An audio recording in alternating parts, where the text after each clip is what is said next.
అనంతపురం జిల్లా ధర్మవరం పట్టణంలో ఎన్డీఏ కూటమి అభ్యర్థి సత్యకుమార్ ఎన్నికల ప్రచారాన్ని నిర్వహించారు. ధర్మవరం చేనేతకు పూర్వ వైభవం తీసుకొస్తానన్న ఆయన పట్టణంలో దౌర్జన్యాలు వసూలు లేకుండా చర్యలు తీసుకుంటానని హామీ ఇచ్చారు. కేంద్ర రాష్ట్ర ప్రభుత్వాల నుంచి రావాల్సిన రాయితీలు ప్రజలకు అందేలా చర్యలు తీసుకుంటామన్నారు. వైసీపీ పాలనలో జరిగిన అవినీతి అక్రమాలకు ఎన్డీఏ ప్రభుత్వం చెక్ పెట్టబోతుందన్న సత్యకుమార్తో మా senior correspondent Praveen face to face. Dharmavaram పట్టణంలో ప్రచారం జోరుగా సాగుతుంది. ధర్మవరంలో బీజేపీ వర్సెస్ వైసీపీ మధ్య హోరాహోరీ కొనసాగుతున్న నేపథ్యంలో సత్యకుమార్ ధర్మవరం పట్టణంలో పర్యటిస్తున్నారు. ఎన్డీఏ కూటమి అభ్యర్థి 40వ వార్డులో పర్యటిస్తున్న పరిస్థితి ప్రస్తుతం అందరూ సత్యకుమార్ గారు చెప్పండి. ముఖ్యంగా చేనేత పట్టణము ప్రపంచవ్యాప్తంగా ప్రసిద్ధి చెందిన చేనేతలు ఇక్కడ ఉన్నారు. ముఖ్యంగా చూసుకుంటే మీకు ఎలాంటి సమస్యలు ఎదురవుతున్నాయి మీ ప్రచారంలో పట్టణంలో చూస్తుంటే ఎట్లా ఉంది? సమస్యలు ఎక్కడికి వెళ్ళినా సమస్యలు కనిపిస్తున్నాయి. ఏ గడప దొక్కినా కూడా వాళ్ళ భూమిని ఇక్కడ ఈ రోడ్లోనే పాలిటెక్నిక్ కాలేజ్ దగ్గర రోడ్డును కబ్జా చేసుకున్నారు కేతిరెడ్డి మనుషులు అని చెప్తున్నారు. ఇంకో ఇంటికి వెళ్తే మా స్థలం కబ్జా చేసుకున్నారు అని చెప్తున్నారు. అంటే ప్రధానంగా వినిపిస్తుంది పట్టణంలో కానీ గ్రామాల్లో కానీ కబ్జాలు తీసుకుంటున్నారు. నేనేదో కబ్జా అంటే ఏదో అక్కడ ఇక్కడ అనుకుంటాను, కానీ ప్రతి గడపలో కూడా ఇటువంటి కథలు ఉంటాయనేది ధర్మవరంలో ఇప్పుడు నేను కొత్తగా చూస్తున్నాను. అయితే చేనేతలకు సంబంధించి కూడా ప్రధానమైన సమస్యలు ఉన్నాయి. ఎంతో మీరు అన్నట్టుగా అంతర్జాతీయ ఖ్యాతి తెచ్చిన పట్టణం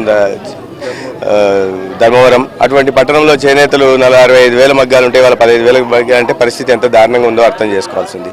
అంటే ఒక బాధ్యత కలిగిన ఎమ్మెల్యేగా వాళ్ళ ఓట్లేసి గెలిచిన తర్వాత వాళ్లకు అండగా నిలబడాలి, కానీ ఈ రకంగా కక్ష సాధింపు ధోరణి అనేది కరెక్ట్ కాదు.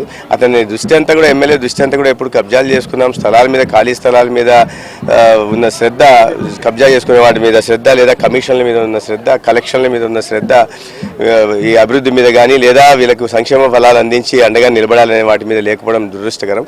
ఈ పరిస్థితుల్లో మార్పు కోరుకుంటున్నారు ధర్మవరం నియోజకవర్గ ప్రజలు. ఒకటి చేనేతలకు రావాల్సిన రాయితీలు రావడం లేదు, మరొకటి కేంద్ర రాష్ట్ర ప్రభుత్వ పథకాలు కూడా పూర్తి స్థాయిలో అందరూ పరిస్థితి. ఎలాంటివి ఏదైనా మీరు వస్తే ఏదైనా ఒక హామీ ఏదైనా గట్టిగా ఇవ్వగలరా? ఖచ్చితంగా ప్రతి హామీ కేంద్ర ప్రభుత్వం నుంచి రాష్ట్ర ప్రభుత్వం నుంచి అందాల్సిన సంక్షేమ ఫలాల ద్వారా లభించాల్సిన లబ్ధి ప్రతి ఒక్క చేనేత కార్మికులకు లభించేలాగా చూస్తాం. గతంలో వాళ్ళు చేనేత నేస్తామని చెప్పి కొంతమందికి ఇచ్చి మిగతా వాళ్ళకి అందరికీ నెత్తిన సెడగోపం పెట్టారు. అటువంటి పరిస్థితి లేదు. అర్హులైన ప్రతి ఒక్కరికి కూడా ఇవాళ మళ్ళీ కొత్త ప్రభుత్వం కూడా 24,000 ఇస్తుంది. ఇవి కాకుండా వాళ్ళకు గతంలో అందుతున్న విధంగా గత ప్రభుత్వంలో కానీ కేంద్రం నుంచి అందుతున్న రాయితీలు, ప్రోత్సాహకాలు, లోన్లు, ఇన్సూరెన్స్లు ఖచ్చితంగా అందించే అండగా నిలుపుతాం.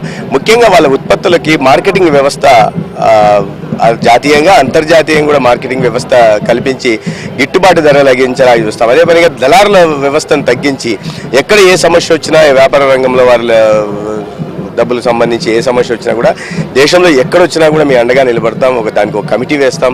ఆ కమిటీ ద్వారా మీ డబ్బులు ఎక్కడ ఉన్నా ఇరుక్కొని ఉన్నా కూడా అండగా నిలబడతామని, దళారీ వ్యవస్థ లేకుండా మీకు సాయం చేస్తామని కూడా రెండు అంశాలు లేదంటే ముఖ్యంగా ఇక్కడ ధర్మవరంలో వ్యాపారుల బెదిరింపులు ఈ మధ్య చూసాం. కిడ్నాపులు కూడా జరిగినటువంటి పరిస్థితులు, విజయవాడలో కిడ్నాప్ ఇదంతా కూడా చూస్తున్న పరిస్థితి. ఇంకోవైపు వాళ్ళ వ్యాపారానికి ఒక భరోసా లేదు. రెండు అంశాలు కూడా ఏదైనా ఇస్తున్నాను. రాజకీయ జోక్యం అసలే ఉండదు. ఈ వ్యాపారస్తులు వాళ్ళ వ్యాపారం వాళ్ళు చేసుకోవచ్చు. మీ ఉత్పత్తులకి మార్కెటింగ్ వ్యవస్థ కలిగించడం, అండగా నిలబడడం. నేను ఇక్కడే ధర్మవరంలోనే కాదు, దేశంలో ఏ పట్టణంలో మీకు ఏ ఇబ్బంది వచ్చినా కూడా అండగా ఉంటానని చెప్తున్నారు. చెప్పండి, అంటే ఇప్పటికే మీరు ప్రచారం చేస్తుండే నియోజకవర్గ వ్యాప్తంగా చేస్తారు. వైపు వైసీపీ కూడా పూర్తి స్థాయిలో ప్రచారంలో దిగారు. ఆ పక్కేమో బలమైన ప్రత్యర్థి ఏనని చెప్తున్నటువంటి పరిస్థితిలో ఎట్లా ఉంది మీ గెలుపు అంచనాలు ఎట్లా ఉన్నాయి, ఎట్లా చూడబోతుంది?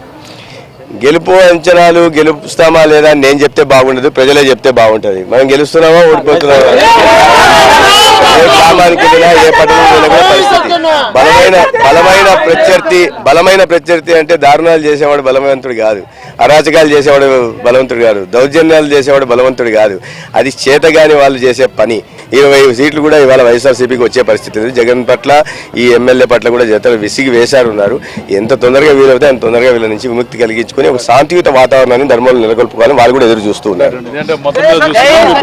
పెద్ద ఎత్తున ప్రచారంలో అయితే మనకు తెలియదు. అయితే ధర్మవరం పట్టణంలో చేనేతలకు పూర్తిగా హామీ ఇస్తానని చెప్తున్నాడు. చేనేతల సమస్యలు పరిష్కరించడంతో పాటు నియోజకవర్గ అభివృద్ధి కూడా తాను పాటుపడతానని చెప్తున్నాను. ప్రతాప్తో ప్రవీణ్, ధర్మవరం నుంచి HM TV.